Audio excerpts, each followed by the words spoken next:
The debate over a potential economic bump from AI points to a much larger economic opportunity. We can turn temporary economic productivity bumps into permanent higher economic growth through sustained higher investment in basic research. Note, this is an AI reading of a Substack post. Links, images, and videos are not narrated. Quotes are narrated in a different voice. The decade surrounding the internet boom saw a marked increase in U.S. total factor productivity, TFP growth. The economic efficiency gains beyond just adding more workers or capital, similar to higher levels seen before 1973. However, it then declined again from 2005 onward, back to doldrums levels, which brings us to the present. Now, people are starting to debate a similar potential AI productivity bump unfolding over the next decade. However, this debate raises an even bigger question. How do we achieve sustained higher productivity growth forever, not just in occasional blips and bumps? I believe this is the most important economic question, because higher productivity growth is the key factor that drives long-term higher standards of living. Here's a concise, understandable explanation from the Bureau of Labor Statistics as to why.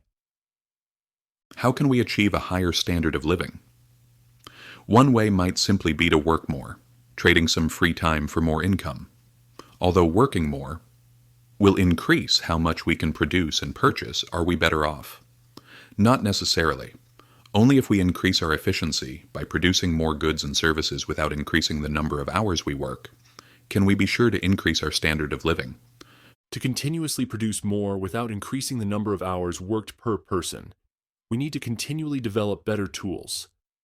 To continually develop better tools, we need access to increasingly better science and technology. To get access to increasingly better science and technology, we need sustained higher investment in basic research. Think of how worker productivity increased in construction with the introduction of power tools and heavy machinery, or in offices with the introduction of computers and the internet. We need more of these many times over. True leaps forward in technology applications that will dramatically increase our worker productivity. Quote from The Great Race. That is, to ensure higher productivity growth, we must continually invest sufficiently in the next set of technologies that will generate and sustain these higher productivity levels. That requires increased investment in basic research. But why can't private industry do it all? The private sector is excellent at taking established scientific breakthroughs and turning them into products over a few years. That's because there is a clear profit motive in doing so. However, it is not as great at coming up with those scientific breakthroughs in the first place or commercializing them on much longer timescales, like decades, where the profit motive is significantly reduced. This activity still generally involves some government-funded research in the early stages. Quote from The Great Race. Yes, this includes AI, too. A good post on this by Mark Riedel, titled Visualizing the Influence of Federal Funding on the AI Boom, takes 7 key papers in AI, including Attention is All You Need 2017, and then traces which of their references explicitly acknowledge federal funding. 18% of papers referenced by these 7 industry papers have acknowledged U.S. federal funding. 24% of papers referenced have U.S. university authors. 20% of papers referenced are industry lab authored. 42% of papers referenced do not have any industry authors. The AI boom did not happen in an industry vacuum.